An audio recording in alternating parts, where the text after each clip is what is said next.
Di jalan kebudayaan sekaligus kenabian, Majelis Permusyawaratan Les Bumi di hari ulang tahun yang ke-63. Assalamualaikum warahmatullahi wabarakatuh. Alhamdulillah, syukurillah, wassalatu wassalamu ala rasulillah Sayyidina Maulana Muhammad ibn Abdullah wa ala alihi wa sahbihi wa wala. Muhammad yang saya hormati para tokoh seni budaya Indonesia yang hadir, bahkan ada dirjen kebudayaan di sini, Pak Ilham Farid, ada Ibu Christine Hakim, ada Mas Taufik Kazim, dan lain-lain, para pengurus PBNU yang hadir. Tadi saya lihat ada Wakil Sekjen, bidang disuruh-suruh Haji Askar.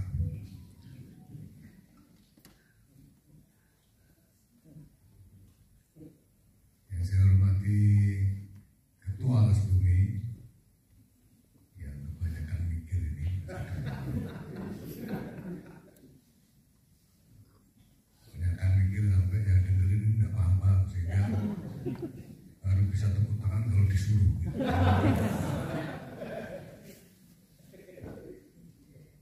Hadirin, alhamdulillah, yang saya muliakan, alhamdulillah, selamat ulang tahun ke-63 untuk Les Bumi.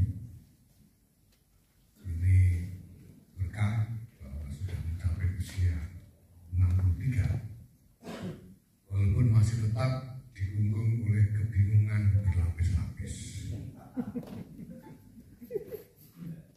Karena keberadaan Les Bumi ini memang dilingkupi dengan kebingungan oleh kebingungan yang berlapis-lapis. Definisinya sendiri sudah membingungkan.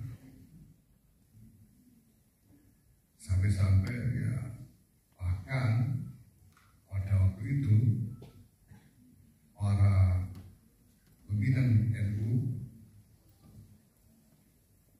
harus berpikir keras untuk menemukan nomenklatur yang tepat tentang lembaga. Maka kemudian dipakai nama yang sebetulnya sangat longgar, Lembaga Seniman dan Budayawan Muslimin Indonesia.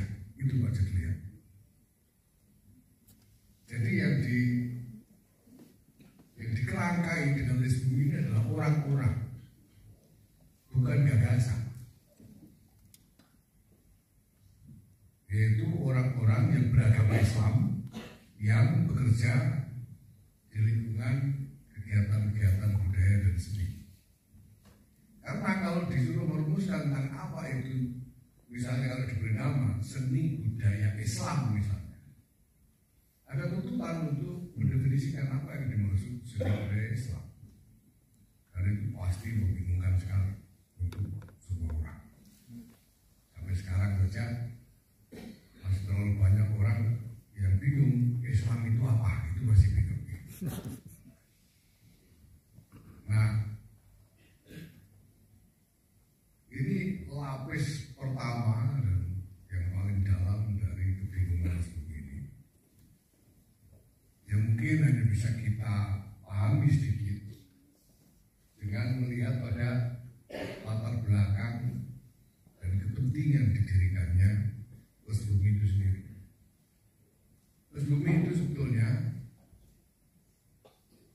boleh dikata didirikan sebagai dibentuk sebagai instrumen politik dari Partai Nahdlatul Ulama. Partai Nahdlatul Ulama membentuk Les Bumi sebagai instrumen politik. Apa kepentingannya? Ini sebagai respon tanggapan terhadap apa yang dilakukan oleh Partai Komunis Indonesia menjadi saingan Partai NU waktu itu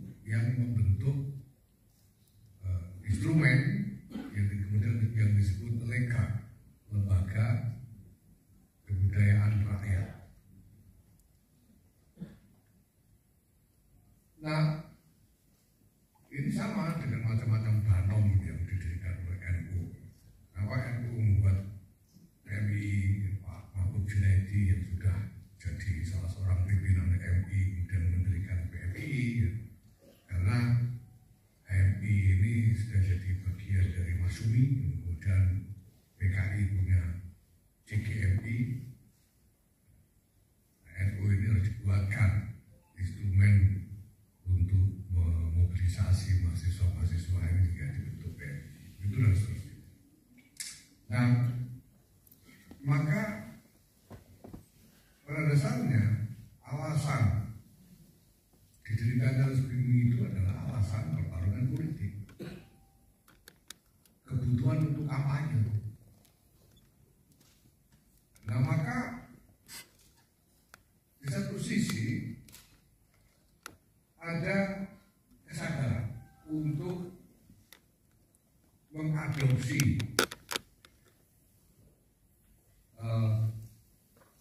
wahana-wahana dan metode-metode yang baru yang populer di kalangan masyarakat untuk kampanye politik itu. Yang pada waktu itu mulai diperkenalkan dan dengan cepat menjadi populer, yaitu media-media seni modern seperti baik itu dalam bentuk seni musik maupun film. Maka bukan kebetulan kalau kemudian Pak Usman Ismail bersama Jamaluddin Malik dan Asrul Sani yang diberi mandat untuk membentuk LSBUMI ini, karena mereka adalah tokoh-tokoh yang populer sekali di dalam berbagai wahana seni modern waktu itu. Nah, kebutuhannya ya supaya partai NU ini bisa berkampanye secara efektif melalui media-media seni modern itu. Nah, tapi dalam perkembangan selanjutnya kita tahu bahwa NU kemudian mengundurkan diri dari politik lapis. Dan di situ muncul lapis kebingungan yang kedua. Kalau tadinya LSBUMI ini instrumen kampanye politik, nah kalau NU sudah bukan partai politik, lalu suruh ngapain LSBUMI ini?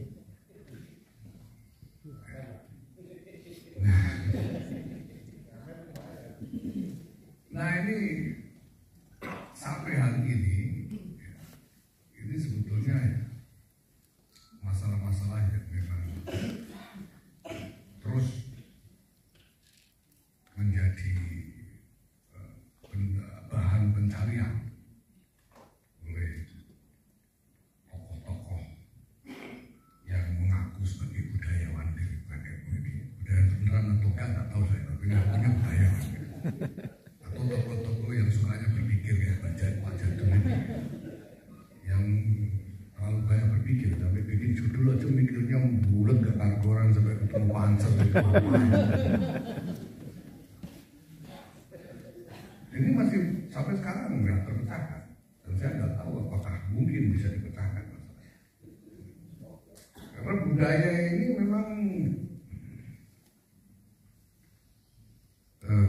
konsep yang sangat abstrak. Saya pernah kuliah sosiologi, dan di dalam diskursus sosiologi budaya itu memang udah kacau. Definisinya ini itu tidak ada yang jelas. Dan saya kira kalau kita mau tarik sebagai katakanlah visi ideologis dari LSBUMI, kenapa didirikan pada waktu itu? Kalau mau diklaim, karena saya yakin ada sebetulnya latar belakang pemikiran ini di kalangan para tokoh LSBUMI pada waktu itu, ialah menolak agenda kebudayaan komunis yang mengandekan bahwa budaya bisa diengineer menurut arah yang dimau. Kita tahu bahwa di antara obsesi dari kaum Marxis dan komunis adalah untuk membentuk budaya masyarakat sesuai yang dikehendaki lagi yang dianggap kompatibel dengan paradigma komunis atau Marxis. Itu dilakukan di mana-mana. Di Cina, Mao Zedong pernah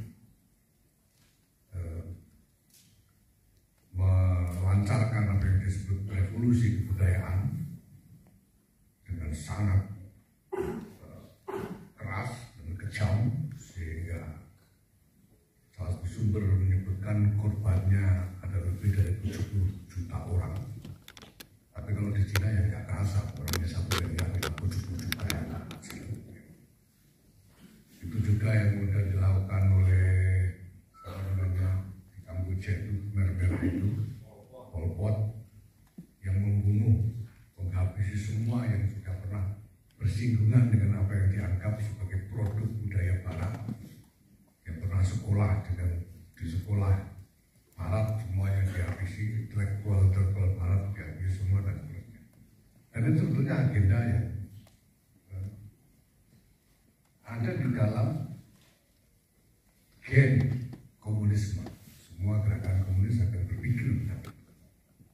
Dan itu yang dilihat oleh para tokoh budaya kita terhadap agenda Leka, dan sudah diekspresikan dengan yang tadi diputar misalnya salah satu contoh membakari karya-karya seni dari seniman yang bukan anggota mereka dan seterusnya. Jadi saya kira kalau kita mau klaim visi ideologis dari Lesbumi ini adalah menolak rekayasa budaya yang dipaksakan. Saya kira itu.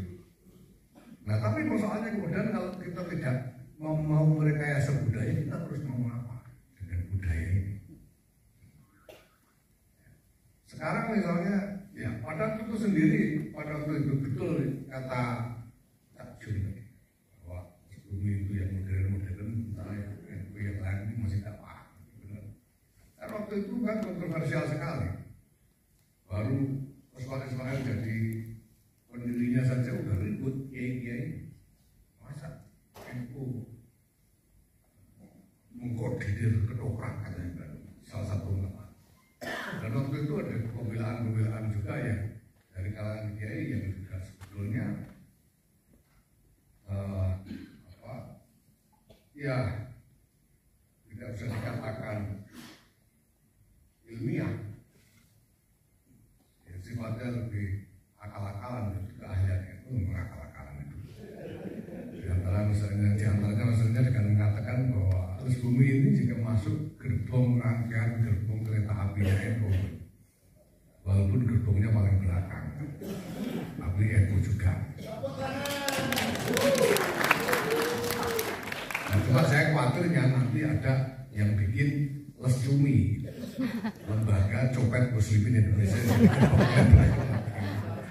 karena saya curiga banyak juga copet yang merasa NU. Nah, real kontroversi, dan kontroversi masih berlanjut sampai sekarang. Waktu Gus Dur jadi ketua DKJ ya, kemudian jadi juri Festival Film Indonesia, itu banyak kiai-kiai yang ribut untuk mau PPNU jadi juri kedokrak. Dan Gus Dur itu jawabnya ya enak aja, saya ini membawa pengaruh baik pada dunia perfilman. Karena para pekerja film tahu bahwa ketua dewan jurinya itu kiai. Oh, di film-film kan banyak yang skenario-nya itu astagfirullah, masya Allah, itu banyak. Karena dewan jurinya kiai, itu bagus. Nah, tapi kalau kita bawa ke hal yang lebih sifatnya lebih substansial, lebih konseptual ya, saya khawatir ketemunya bingung lagi. Sekarang kalau kita mau bicara soal budaya Indonesia itu budaya mana? Apakah adat yang ada ini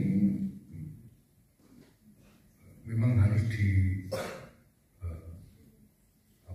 disuaka sedemikian rupa supaya tidak hilang?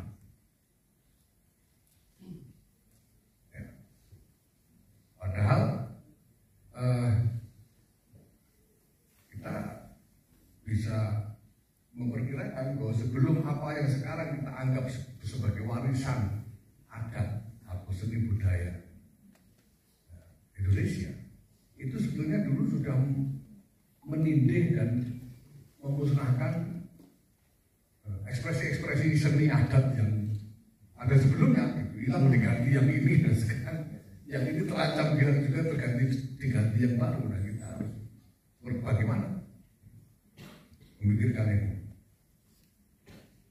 Artinya kalau keadaan dunia seperti yang kita hadapi hari ini, budaya yang kita warisi ini harus kita bawa ke arah mana. Saya pribadi yakin bahwa sebetulnya pembaharuan apapun dalam semua bidang ini harus tetap punya kontinuitas dengan tradisi yang diwariskan oleh generasi-generasi terdahulu. Jadi tidak bisa satu tradisi itu kemudian diruntuhkan begitu saja untuk dibangun sesuatu yang baru. Karena cara yang seperti itu ini hanya akan menghasilkan chaos, kekacauan. Jadi pembangunan itu harus kontinu, harus ditemukan nalar kontinuitasnya dengan warisan dari tradisi lama. Nah, persoalannya adalah tradisi lama yang diwariskan kepada bangsa ini juga sangat beragam, sangat beragam. Sehingga kalau kita mau membuat kategori tentang budaya Indonesia, itu juga tidak mudah, karena ada macam-macam tradisi berbeda yang satu tidak dipahami oleh yang lain, bahkan sudah dibikin bingung oleh yang lain. Kayak tradisi Betawi tadi ini untuk kalangan budaya yang lain di Indonesia ini bisa jadi membingungkan. Buat orang Batak, orang Betawi ini membingungkan. Dari soal nama-nama tempat ada sudah bikin bingung orang Batak ini Betawi. Ada orang Batak yang baru pertama kali datang ke Jakarta, turun di bandara naik taksi, supirnya mungkin orang Jawa atau mana Pak? Tebet kita orang Batak. Diluruskan sama supirnya, Tebet Pak, bukan Tebet. Ya, apalah pokoknya kesana kita. Sampai di Tebet, orang Batak ini turun, gue tunggu ya. Habis urusan di sini kita jalan lagi nanti. Tunggu. Selesai urusan masuk taksinya lagi. Mana lagi kita Pak? Menteng. Menteng Pak, bukan menteng. Cemana kau ini? Aku bilang Tebet, aku bilang Tebet, aku bilang Tebet. Sekarang aku bilang menteng, kau bilang menteng. Bingung orang. Apalagi orang Batak melihat Betawi, ini orang Solo melihat Jogja aja bingung. Karena kalau Solo itu inggih ya inggih, tapi orang Jogja inggih itu jadi inji. Makanya ada yang bilang katanya si siapa ini nyanyi rock yang merongos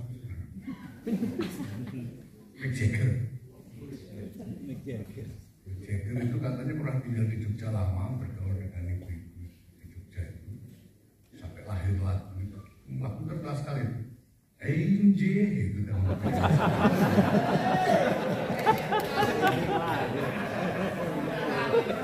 Ilmiah. Nah itu orang Solo bisa bingung.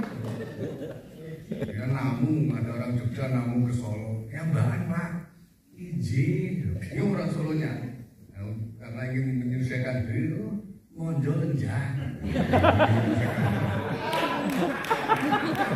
Ini ragam budaya Indonesia yang luar biasa. Membuat kita mudah mendefinisikan budaya Indonesia itu. Ya seperti apa? Dan kebingungan yang bisa berterusan. Nah, sekarang malam ini saja misalnya saya diberi hadiah tadi itu apa namanya Ada siu. Padahal ingat saya itu di film-film kungfu itu botol buat tempat tua gitu. Ya kan aneh, PBN itu dikasih botol tua.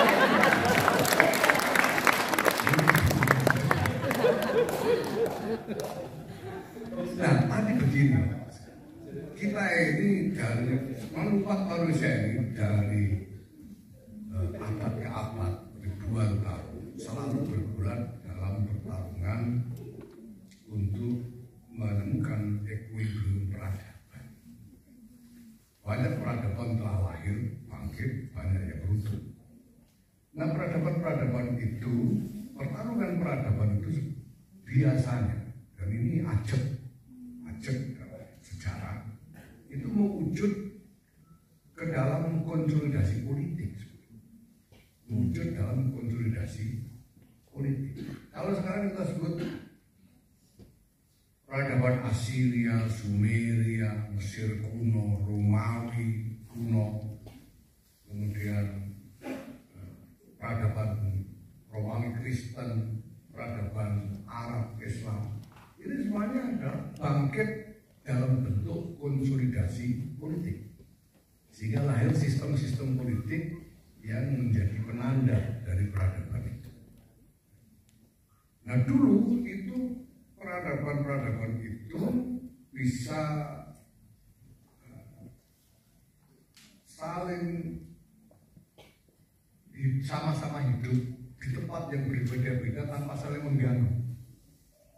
Ada peradaban tumbuh di Irak, ada peradaban tumbuh di Levan, peradaban tumbuh di Afrika, di Eropa dan sebagainya, tanpa mengusik satu sama lain dulu itu bisa. Nah, semuanya ini konsolidasi politik. Tapi konsolidasi politik itu selalu didahului dengan konsolidasi nilai-nilai. Jadi kira-kira mekanismenya itu mulai dari konsolidasi nilai-nilai. Kemudian sehingga terbentuk satu set nilai-nilai yang bisa dijadikan merek politik, dijadikan political brand, untuk kemudian menjadi basis konsolidasi politik bahkan militer, sehingga lahir peradaban-peradaban itu. Kita bisa baca bagaimana sejarah peradaban Persia, sejarah peradaban Timbuktu, peradaban India dan seterusnya. Nah, konsolidasi politik ini selalu terjadi secara komprehensif, melibatkan banyak sekali faktor. Nah, sehingga tidak bisa konsolidasi politik itu mencapai sukses kalau misalnya tidak juga dibarengi dengan konsolidasi ekonomi. Nah, hari-hari ini Bapak sekalian, setelah globalisasi tingkat lanjut ini, kita melihat ada fenomena pertarungan politik untuk memperebutkan dominasi peradaban baru yang mungkin akan dilahirkan oleh globalisasi. Sejumlah kekuatan politik yang berbeda-beda mengusung brand yang berbeda-beda, bertarung satu sama lain di semua lapangan, bukan hanya lapangan seni tapi juga ekonomi dan lain sebagainya. Nah, kita belum tahu siapa yang akan memenangkan pertarungan. Tapi satu hal jelas, bahwa gagasan-gagasan tentang kebudayaan itu tidak akan membuahkan apa-apa tanpa konsolidasi ekonomi dan politik. Jadi kalau Pak Jadul cuma mikir saja macam ini, ya jadi apa? Jadi sebetulnya juga buah dari kebingungan juga, karena saya sebagai ketua umum itu bingung juga. Ini mau diapakan? Siapa yang suruh pegang? Karena dari dulu itu adanya bolak-balik Jadul aja. Ini produk kebingungan juga Pak Jadul. Nah, dia sendiri juga bingung ini mau apa gitu. Sehingga sampai-sampai bikin momentum 22 Juni ini. Itu tadinya mau dijadikan peringatan piagam Jakarta. Saya marahin, bikin gara-gara aja. Terus dia berpikir lebih dalam lagi, ketemunya Pancep ini. Maksudnya Pancep itu apa ya? Nah,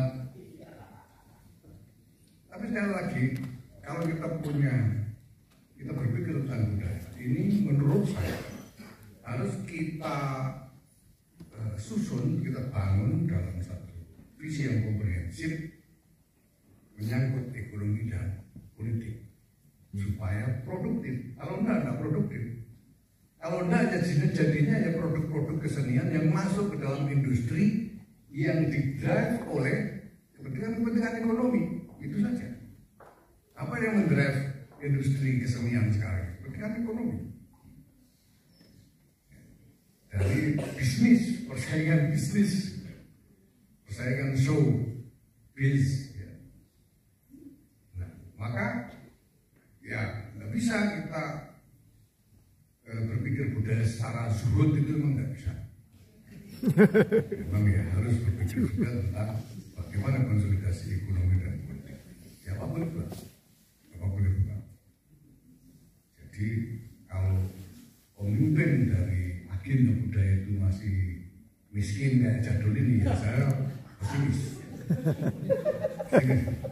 Ini harus didukung oleh konsolidasi itu. Gimana lagi? Ya. Jadi itu tadi ada pantun Betawi. Menurut pantun Jawa itu sor mejo no ulane, joglo wis ngono carane. Saya kira ini yang bisa saya sampaikan. Karena saya sendiri dari tadi bingung saya mau ngomong apa. Itulah, ini saya tutup supaya tidak terlalu jauh kemana-mana ya. Sego pecel dikeceli jeruk, kecup. Dimohon untuk tidak turun terlebih dahulu karena akan ada penyerahan cindramata dari Ketua Les Bumi PBNU yaitu Bapak Jadul Maula. Dimohon untuk ke atas panggung menyerahkan cindramata kepada Ketua Umum PBNU Bapak Kiai Haji Yahya Faiz Sarun.